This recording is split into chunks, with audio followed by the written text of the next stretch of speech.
des juges. Car les juges et les sentiments, les pensées du cœur de l'homme. Mais si c'est les mots-ci et prêcher selon la sainte doctrine. Et c'est aujourd'hui que le jugement de Dieu s'abat dans l'église.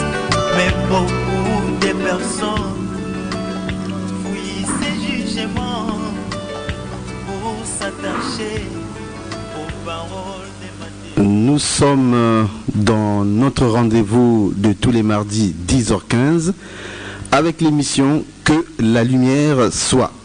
Bien-aimés dans le Seigneur, bonjour à vous, bonjour à ma soeur, à mon frère, vous qui nous suivez ce matin.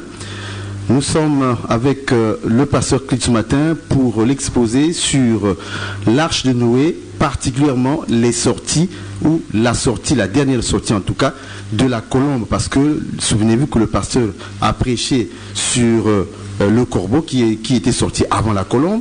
On avait fini avec le corbeau, le pasteur est passé maintenant sur la colombe, dans sa première sortie, sa deuxième sortie, et maintenant, nous allons nous apaisantir,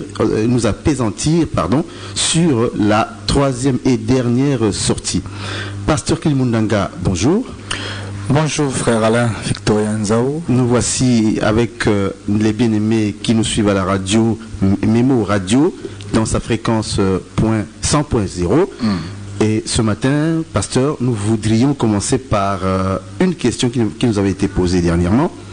C'est le frère Rick qui voulait bien comprendre une expression qui est dans la Bible, car nous savons que la Bible n'est pas un roman. Elle demande en tout cas beaucoup d'explications, surtout dans certaines expressions, comme celle-ci qui dit « un temps, des temps et la moitié d'un temps ». C'est vrai que c'est quand même compliqué comme expression. Un temps, des temps et la moitié d'un temps. C'est une expression que le prophète Daniel avait souvent tenue. Daniel 7, on parle souvent de cette expression-là. Un temps, des temps et la moitié d'un temps. Mais cette période d'un temps, des temps et la moitié d'un temps est une demi-semaine. Ça a été encore dit dans un autre parler. L'Écriture parle d'un temps, des temps et la moitié d'un temps. Mais l'Écriture parle aussi de 42 mois pour exprimer la même pensée. Donc un temps, des temps et la moitié d'un temps, c'est 42 mois. Et 42 mois, parfois on parle de la même expression. Quand vous lisez Apocalypse 12, vous allez remarquer que l'Écriture dit que la femme avait eu des ailes pour aller, je vais lire ça, 12 verset 6, l'Écriture dit « Et la femme s'enfuit dans le désert où elle avait un lieu préparé par Dieu afin qu'elle fût nourrie pendant 1260 jours. » Vous allez voir que 1260 jours est autrement qualifié de 42 mois. 42 mois. Mais on parle de la même pensée dans l'expression d'un temps, des temps et la moitié d'un temps. Ici, on parle de 1260 jours, n'est-ce pas? Donc, je vais prendre le verset 13 à 14 du même chapitre. L'Écriture dit « Quand le dragon vit qu'il avait été précipité sous la terre et poursuivit la femme qui avait enfanté l'enfant mâle. Et les deux ailes du grand aigle furent données à la femme. » Ce qui est écrit dans le verset 6. Furent données à la femme afin qu'elle s'envolât dans le désert vers son lieu où elle est nourrie un temps, des temps et la moitié d'un temps loin de la face du serpent. Le verset 6 dit « Et la femme s'enfuit dans le désert où elle avait un lieu préparé par Dieu afin d'être nourrie pendant 1260 jours. » Donc vous voyez que 1260 jours est égal à 42 mois, est égal à un temps, des temps et la moitié d'un temps. Donc dans l'expression prophétique, lorsqu'on dit un temps, c'est une année, des temps, c'est 2 années, la moitié d'un temps, c'est une demi-année. Donc ça fait 3 ans et demi. Quand on dit un temps, des temps et la moitié, c'est 3 ans et demi. C'est la demi-semaine de la dernière semaine des 70 semaines de Daniel. C'est un terme purement prophétique. Et voilà comment le frère peut retenir cette expression-là.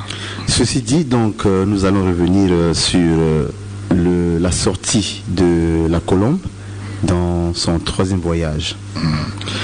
Nous étions en train de parler à propos du dernier voyage de la Colombe comme étant la dernière semaine des 70 semaines de Daniel.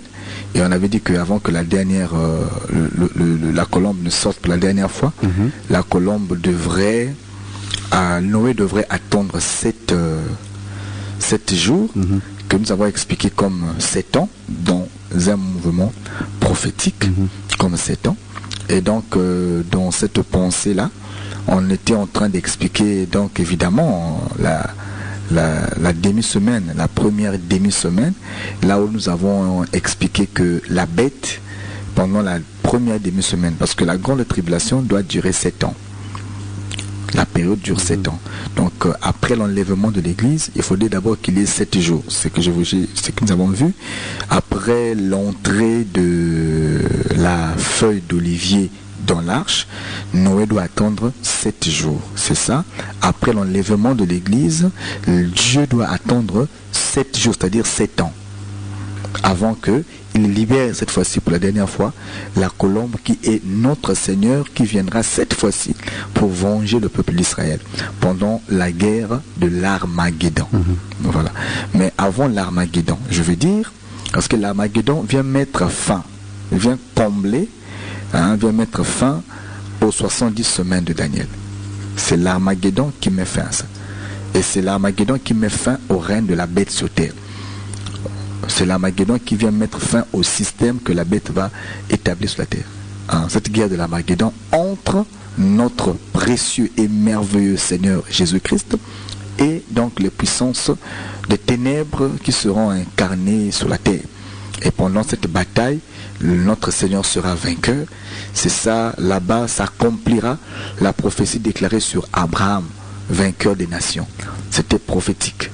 Quand Abraham va pour combattre contre les rois de la terre, et lui seul en sort vainqueur.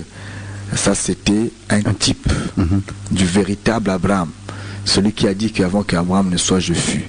Quand il viendra, parce que quand Abraham était en train de bouger, Abraham n'était que le mouvement de l'ombre. Il y avait un véritable Abraham au ciel qui était en fait en train d'effectuer le mouvement.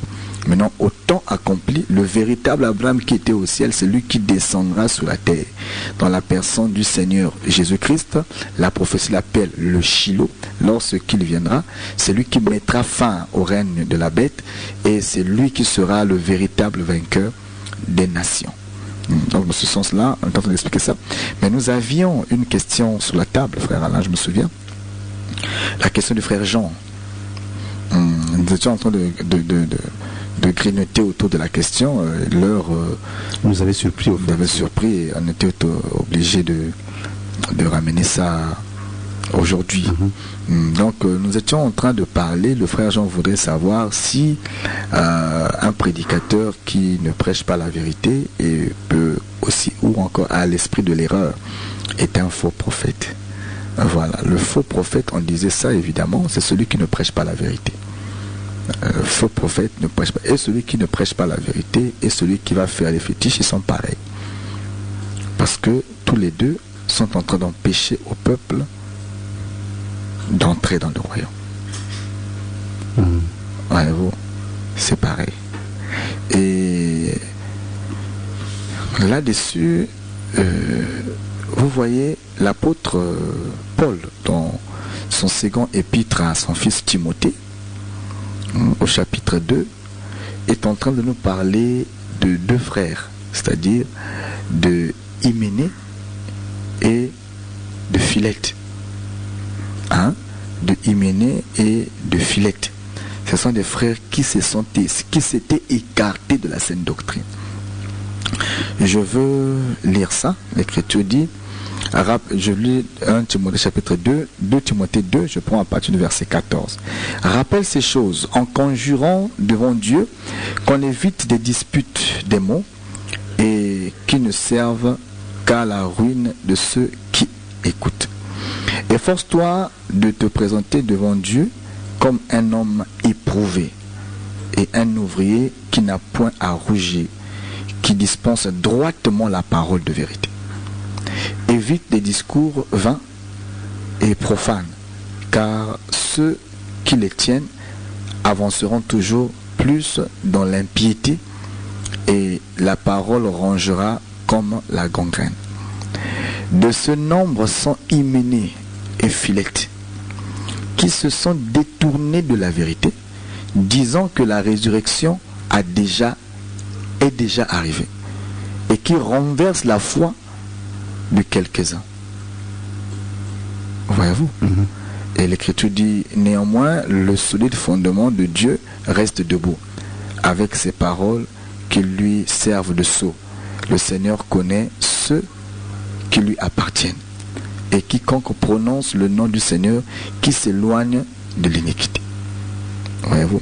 Donc ici, la Bible est en train de nous présenter un frère, par exemple, deux frères, Hyménée et Philette. C'est des frères aussi qui, au départ, prêchaient la parole. Qui prêchaient la parole, mais chemin faisant, pour des intérêts charnels, évidemment,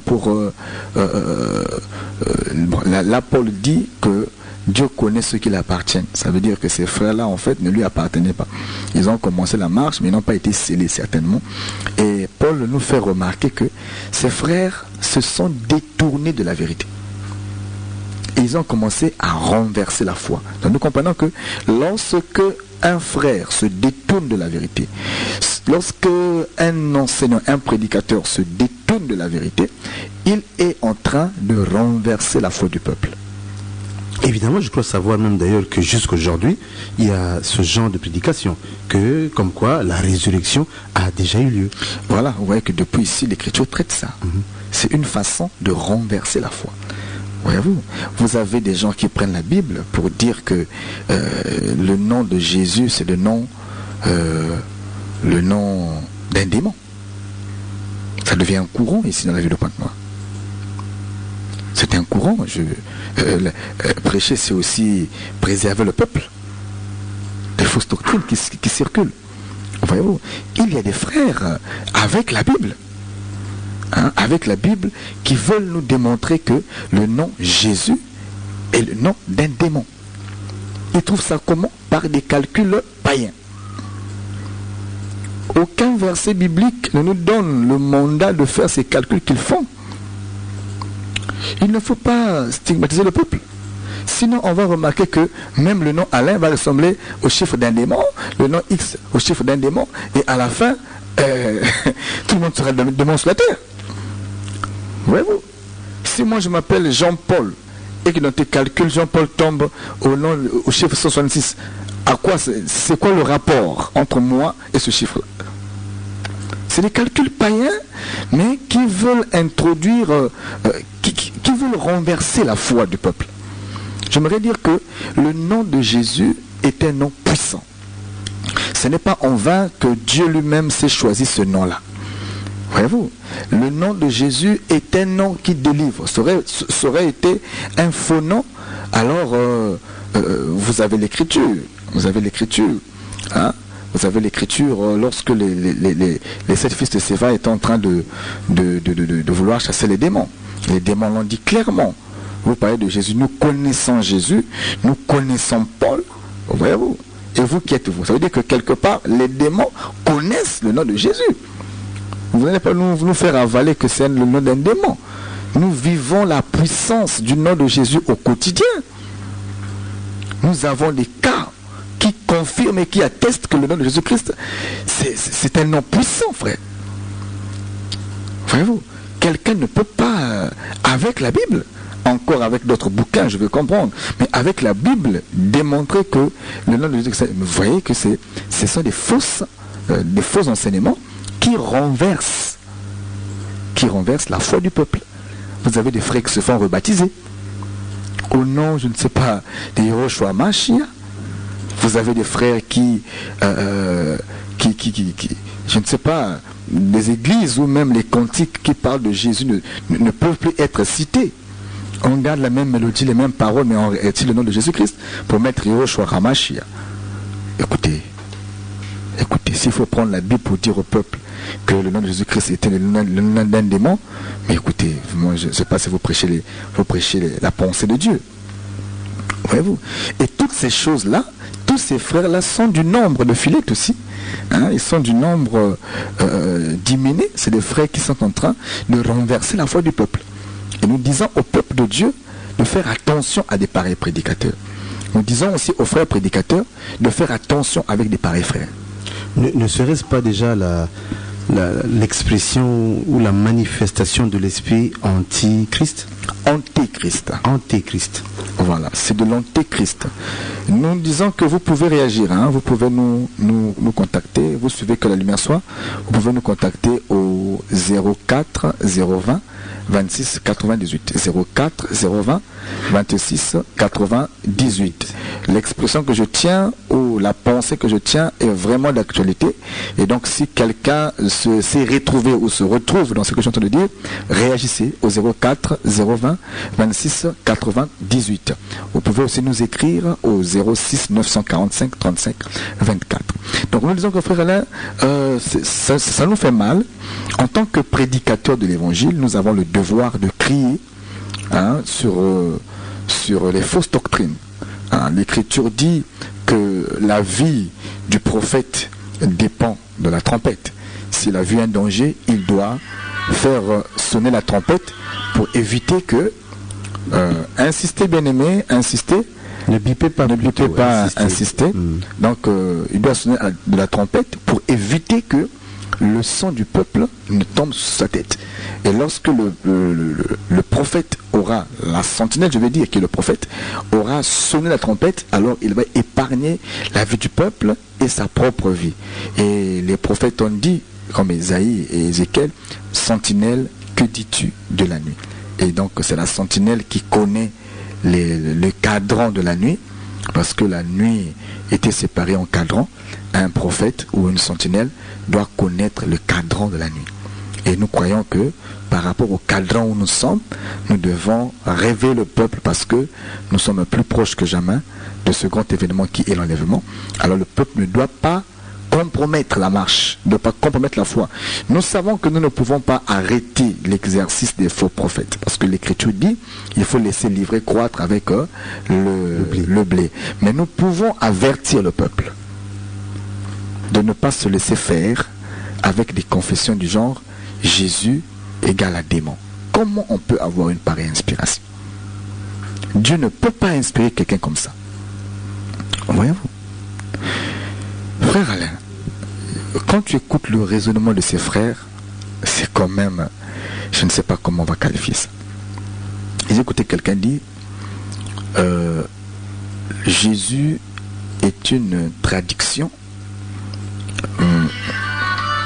Il y a un appel. On va prendre celui-ci. Allô, bien-aimé? Allô? Oui, bonjour, bien-aimé. C'est le frère? C'est le frère David. Le frère David. Frère David, oui. Oui, j'aimerais savoir la différence entre anti et antichrist. Merci beaucoup. Donc, c'est un peu ça. Qu'est-ce qu'il y a différence entre anti et anti? C'est la même chose que c'est différent. Ok, merci beaucoup. Merci beaucoup, bien-aimé. Ok. Donc, le frère David voudrait savoir la nuance qu'il y a entre l'anti et l'anti. Voilà, et l'anti. Bon, lorsqu'on parle, vous voyez que la Bible ne parle pas de l'anti comme au singulier. La Bible nous parle des antéchrists et de l'antichrist. L'antichrist, c'est un seul, c'est la bête, qui n'est pas encore arrivée, mais qui doit venir. Cette bête est aussi appelée l'impie. Quand vous lisez 2 Thess 2. 2 Thessaloniciens. Voilà, chapitre 2. À partir du verset 3 en montant, l'Écriture nous parle là-bas de l'impie, que le Seigneur détruira par le souffle de sa bouche. Cet impie, je veux dire, ou l'homme impie, l'antéchrist, la bête, c'est la même personne, mais que le Seigneur prend beaucoup d'expressions pour expliquer les facettes de la personne. Ça, c'est la bête qui n'est pas encore arrivée. Mais les antéchrists, ce sont donc les faux prophètes qui doivent précéder avant l'arrivée de l'antichrist.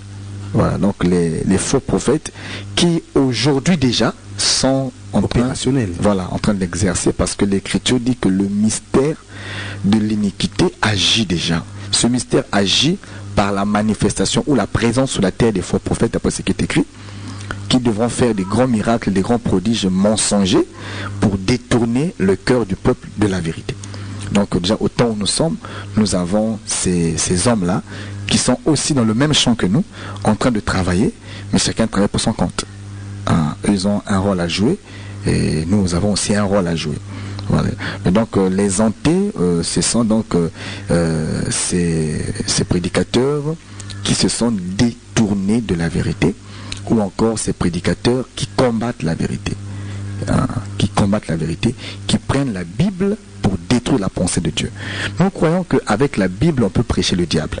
D'ailleurs, le diable sait prêcher avec la Bible. Il a dit au Seigneur, il est écrit à ton sujet. Il savait même que la Bible parlait de Jésus.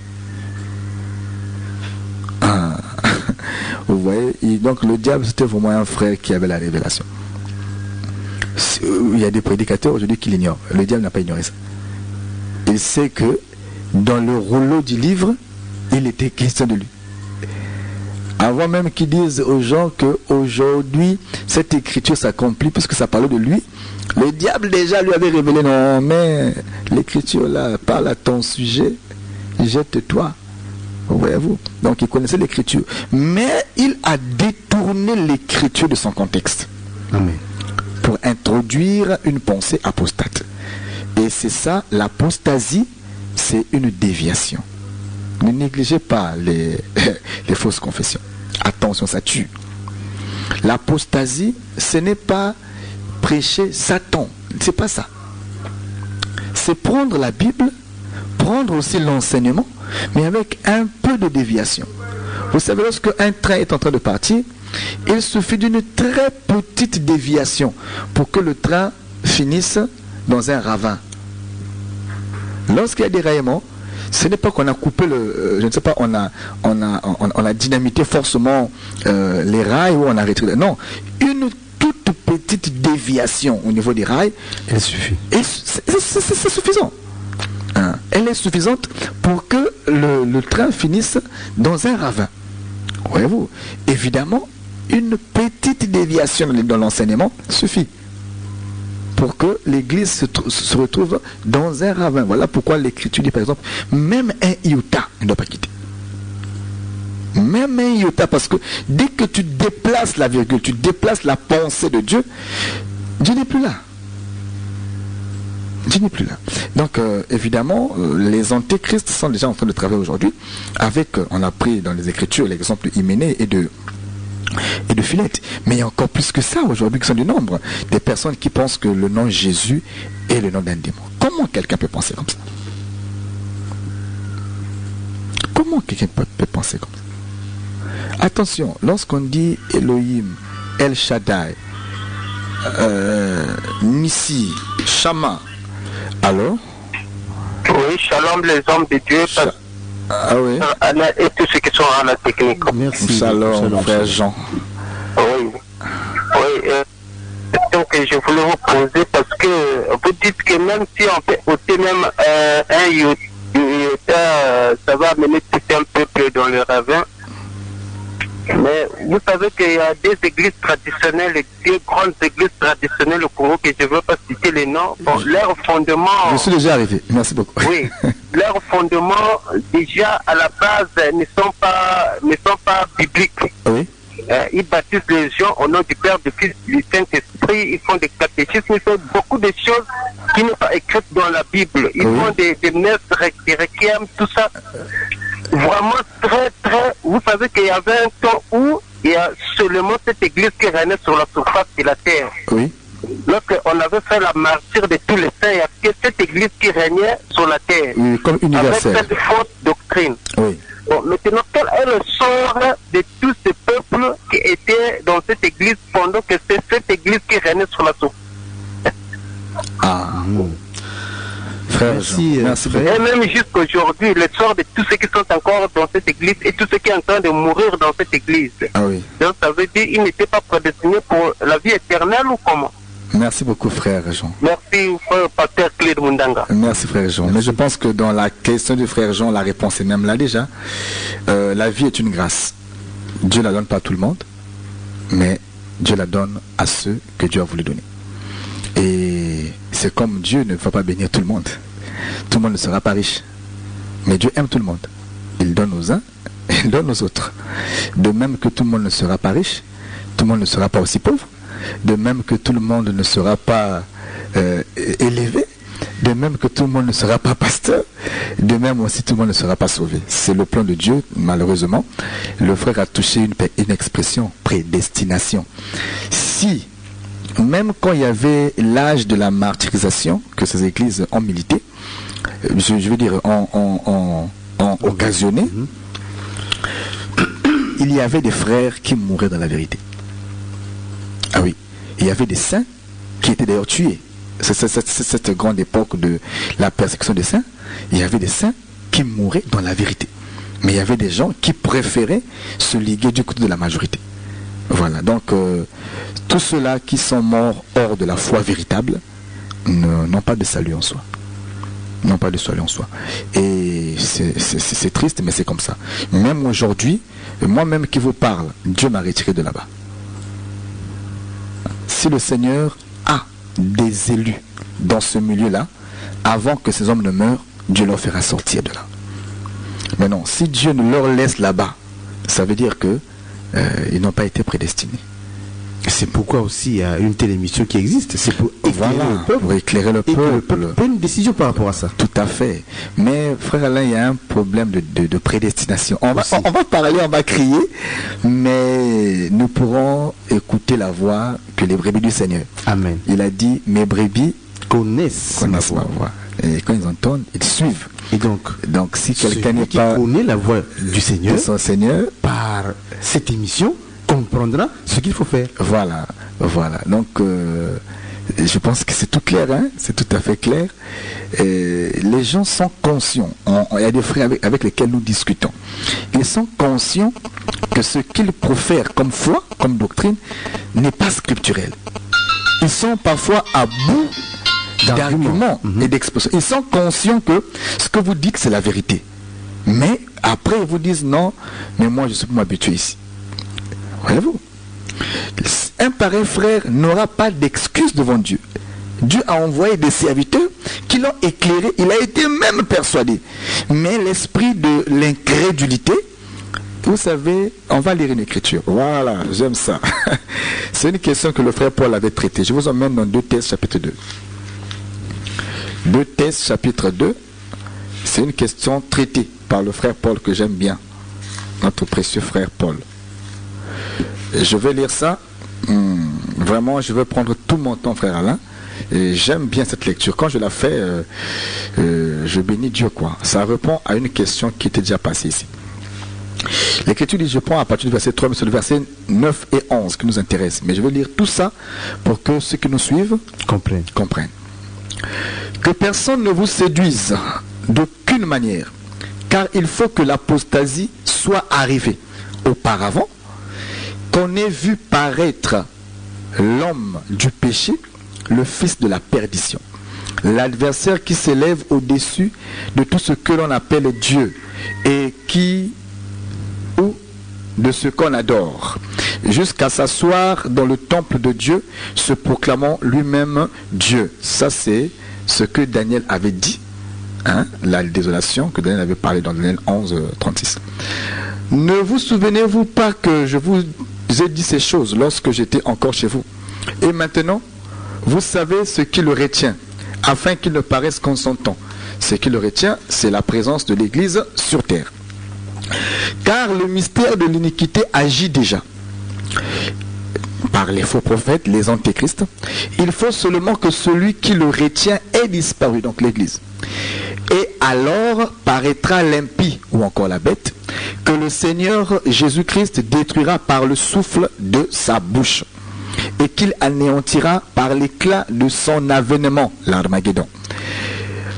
L'apparition de cet impie se fera par la puissance de Satan, avec toutes sortes de miracles, des signes et des prodiges mensongers, et avec toutes les séductions de l'iniquité pour ceux qui périssent, parce qu'ils n'ont pas reçu l'amour de la vérité pour être sauvés. Aussi, Dieu leur envoie une puissance d'égarement. Dieu, attention, verset 11. Dieu leur envoie une puissance d'égarement pour qu'ils croient au mensonge, afin que tous ceux qui n'ont pas cru à la vérité, mais qui ont pris plaisir à l'injustice, au mensonge, soient condamnés. Vous voyez, frère, Dieu leur envoie une puissance d'égarement, parce qu'ils n'ont pas reçu l'amour de la vérité. Et c'est grave pour un frère qui n'a pas l'amour de la vérité. Vous avez des frères qui font la guerre avec la vérité, contre même la vérité. Vous pouvez expliquer, comme dit le frère Jean. Ce que dit le frère Jean, ça fait partie de l'histoire de l'Église.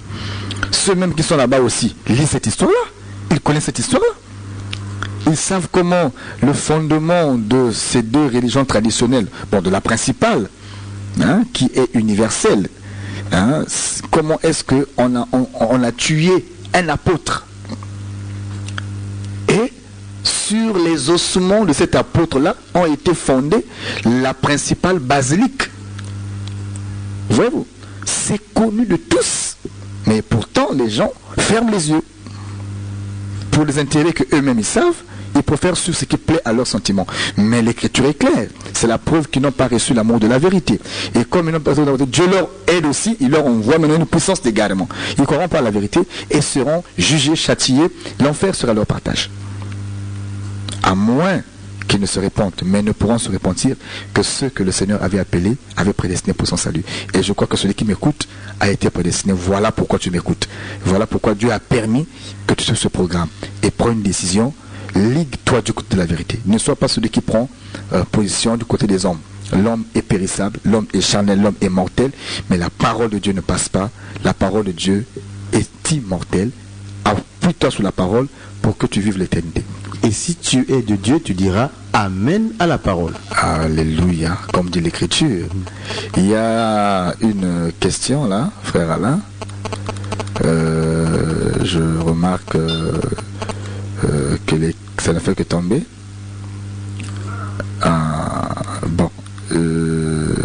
Prenons celui-ci. Bonjour pasteur, c'est de la part du frère Wesley sur le troisième voyage de la colombe. A-t-il un rapport avec Malachie chapitre 4, Apocalypse 11 à carré 4? Le rapport y est, mais pas directement. Pas directement. Le rapport, on peut mettre un rapport, c'est vrai, mais pas directement. Parce que cette colombe-là, ce n'est pas Malachie. Ce n'est pas Malachie, mais avant le troisième voyage de la colombe, il faudrait que Malachie 4 s'accomplisse d'abord. Avant le dernier voyage, il faudrait que Malachie 4 s'accomplisse. Voilà. Malachie 4 s'accomplit avant le voyage. Mais la colombe, telle qu'elle nous est présentée, non, ça ne parle pas de ça. Et ici, on me dit, pasteur, il y a une question qui était posée hier sur le parler en langue exposé. Pasteur, sur le parler en langue de Acte 2 et de 2 Corinthiens 14. Aussi, est-il vrai qu'il y a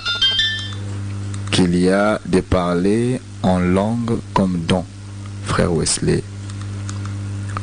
Shalom, pasteur Clide. Quand Jésus dit, je voyais Satan tomber du ciel comme un éclair, de quoi parlait-il par là? Je loue vos questions, mais elles sont nombreuses et traitent beaucoup de sujets à la fois. le temps qui nous reste ne nous permet pas de danser sur tous ces terrains-là. Et nous vous donnons rendez-vous pour jeudi. Vous voyez vous-même que c'est des questions, chaque question a son thème.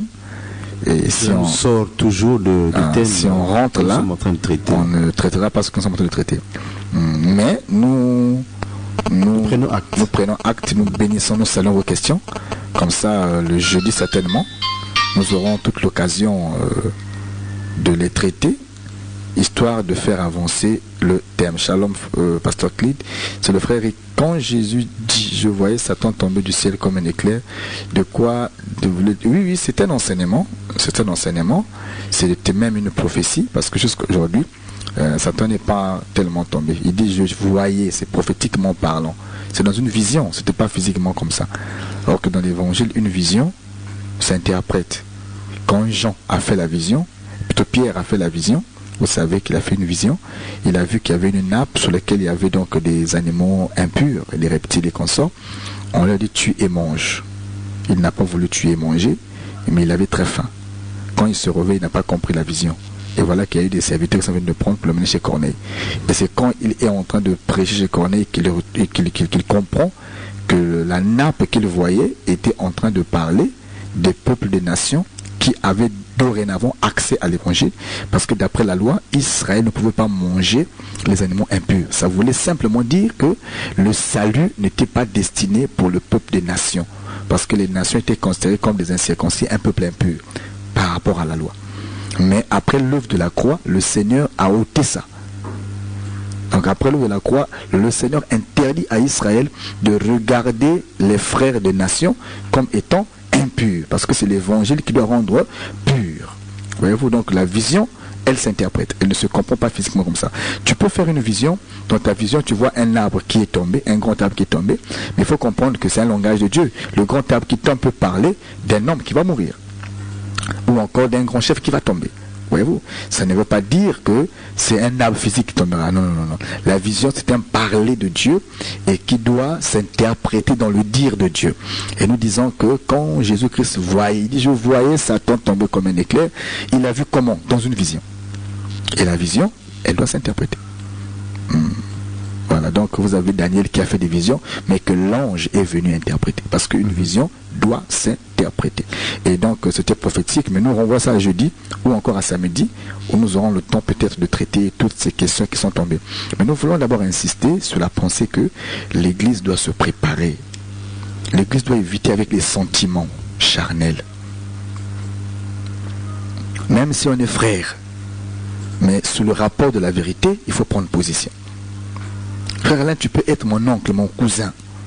Tu tiens une église. Si tu prêches pas la vérité, je ne vais pas te soutenir parce que tu es mon cousin. C'est pas un problème de sentiment. Non, c'est pas un problème de sentiment. La parole de Dieu est une épée. Le cantique le dit. Quand elle pénètre, elle doit séparer. Voyez-vous, la parole, avec elle, on ne badine pas. Je connais un homme de Dieu qui nous enseignait beaucoup d'années passées, qui nous disait la parole de Dieu, elle est pile ou face. Elle est pile ou face. C'est-à-dire, ou c'est ça, ou c'est pas ça. Il n'y a pas de juste milieu dans ces choses-là. Donc nous voulons dire à tous ceux qui nous suivent, lorsqu'une fausse doctrine est élevée, alors le peuple de Dieu doit prendre position. Ne faites jamais des sentiments. Parce que vous avez lu ici qu'il faut d'abord que l'apostasie vienne. Donc l'apostasie est un signe précurseur de l'arrivée de la bête. Quand nous voyons la présence de l'apostasie dans l'église, nous comprenons que l'ennemi est à notre porte. Voyez-vous? Or que nous savons que l'apostasie, ce n'est pas forcément prêcher Satan. Ou encore prendre un autre livre. L'apostasie, c'est une déviation. Mais ne peut se dévier que celui qui a la vérité. Voyez-vous? C'est celui qui dévie, il dévie le chemin. C'est-à-dire qu'il est clairement sur le chemin et il prend les déviations. Or que le chemin, c'est la vie, c'est la vérité. Voyez-vous, quand quelqu'un prend la parole, c'est bien, mais pour dire autre chose, il prend les déviations. Voyez-vous, mais quand il dévie, c'est l'apostasie. L'apostasie n'est pas la rareté de la parole, mais c'est la rareté de la vérité. Amen. Voyez-vous, il y aura toujours des prédicateurs, mais qui ne diront pas forcément ce que Dieu leur a demandé de dire, qui pourront dire ce qu'eux-mêmes pensent par rapport à leurs calculs. Et le peuple doit être prudent. Ton salut est précieux. Ton salut ne s'achète pas à prix d'argent. C'est pas parce qu'on te promet ciel et terre que tu vas compromettre ton âme. Frère, sois prudent. Sœur, sois prudente. Un appel. Allô? Allô? Oui, c'est le frère Jean. Bon, j'ai une autre question. Peut-être que ça ne va pas tarder avec le thème, mais c'est une question que je médite beaucoup. Mais... Parce que c'est Pierre qui avait dit dans, je ne sais pas si c'est 2 Pierre chapitre 3, le verset 16, que Paul a écrit des choses difficiles à comprendre où beaucoup de gens tordent le sens. Voilà pourquoi je voulais savoir quelles sont les choses difficiles que Pierre faisait allusion ou Paul avait écrit. Merci. Où les gens sont en train de tendre le sens jusqu'aujourd'hui. Ok. Merci. Vraiment, s'il n'y a pas le temps même, j'ai dit vous pouvez répondre à cette question. Vraiment, j'ai besoin de cette réponse. Heureusement que tu le dis si bien. Oui, merci beaucoup. Merci, donc, frère. ou jeudi ou samedi, on regardera la possibilité de vous apporter de plus amples informations. Le frère Alain réalise combien est pertinente cette question du frère Jean. Tout à fait, oui. Toute vraiment pertinente parce que le frère Paul est l'ennemi de beaucoup de prédicateurs aujourd'hui. Curieusement, beaucoup de prédicateurs. Beaucoup de prédicateurs n'aiment pas Paul. Et beaucoup de prédicateurs chassent Paul dans leurs assemblées. Frère, Paul a dit, moi aussi j'ai dit, Paul c'est qui? Paul c'est ceci, Paul c'est cela.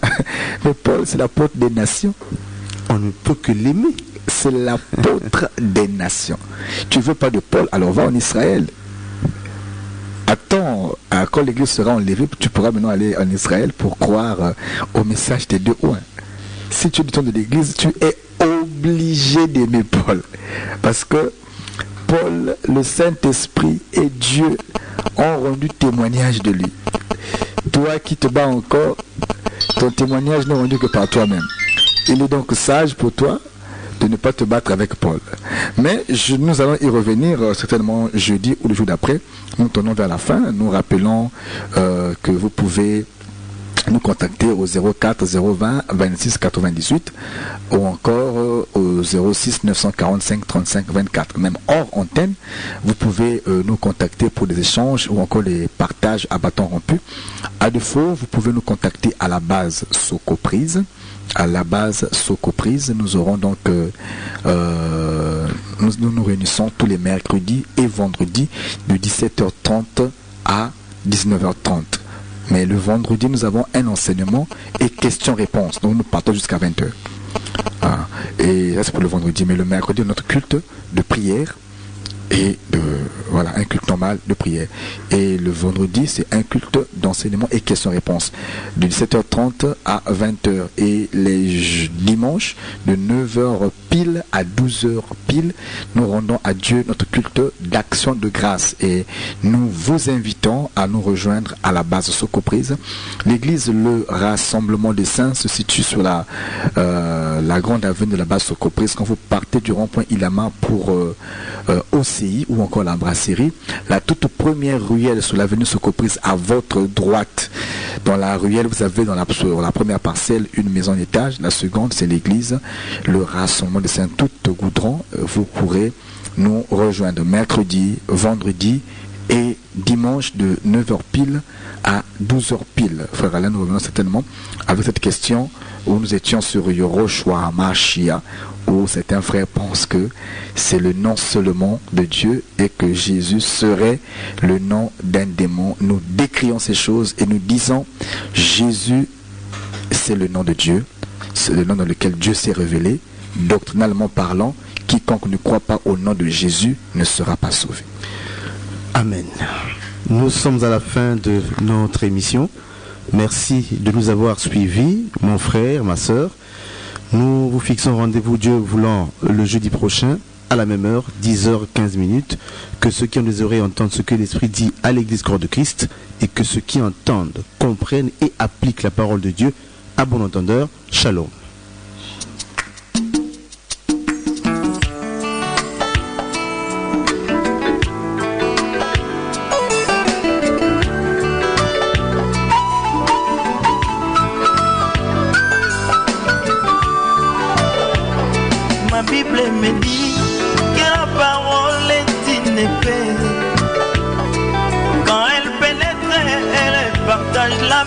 l'esprit, attriste l'homme et produit la Limo réponse. FM, la garantie du salut 24 heures sur 24.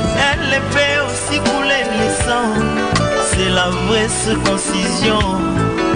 L'ancienne vie est passée et l'homme devient une nouvelle créature. La mauvaise vie, les mauvais désirs de la chair sont anéantis par la puissance de la parole.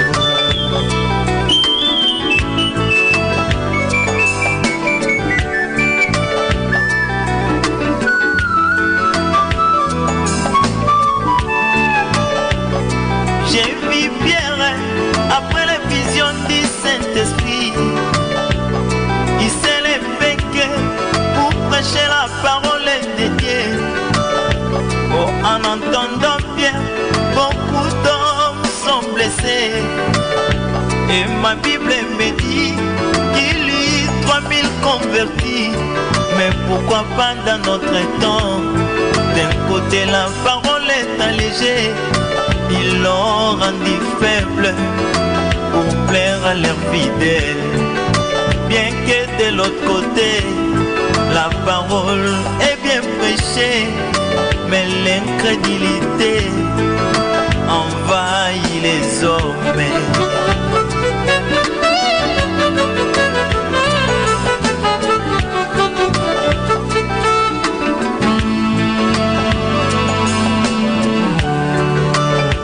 Oh, ma Bible me dit que la parole est un juge, car les juges les sentiments, les pensées du cœur de l'homme.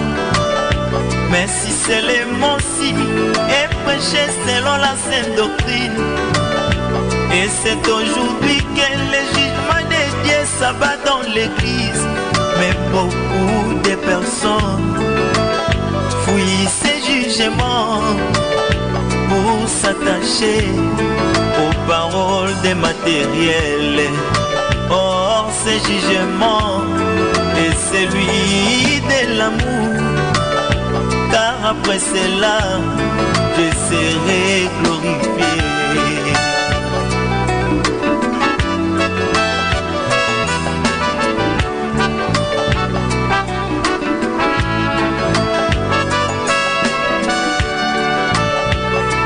Comme une lettre d'un époux à son épouse, il me l'a envoyé par l'intermédiaire des ministres.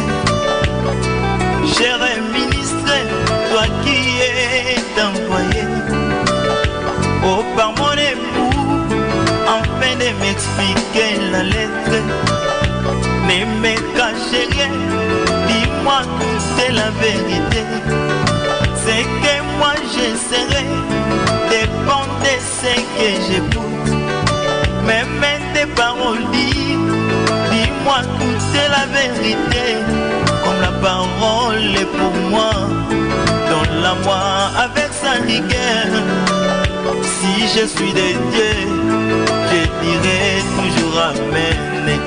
Ce sera pour moi la gloire de supporter sa rigueur, car après cela, je serai couronné.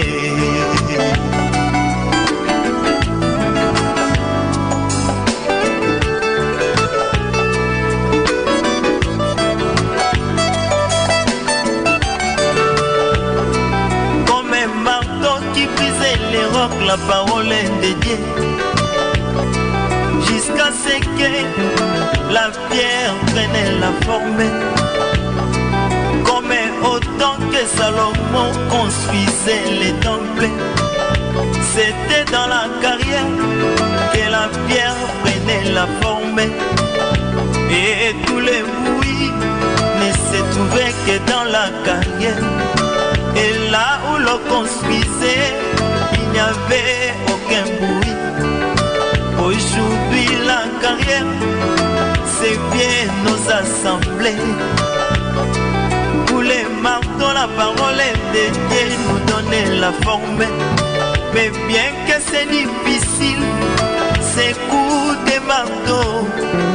Je sais, mon Seigneur, ce que tu veux que moi je sois sera manifeste à la fin du travail.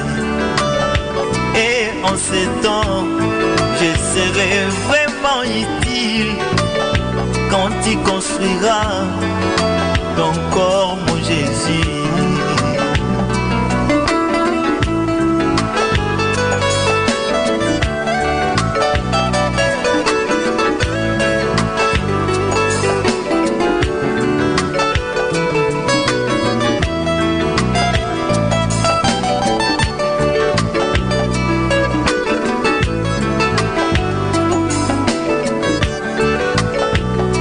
J'ai vu Pierre après les visions du Saint-Esprit. Il s'est levé pour prêcher la parole de Dieu. Oh, en entendant Pierre, beaucoup d'hommes sont blessés. Et ma Bible me dit qu'il y a 3000 convertis. Mais pourquoi pas dans notre temps? D'un côté la parole est allégée, ils l'ont rendu faible pour plaire à leurs fidèles. Bien que de l'autre côté, la parole est bien prêchée, mais l'incrédulité envahit les hommes.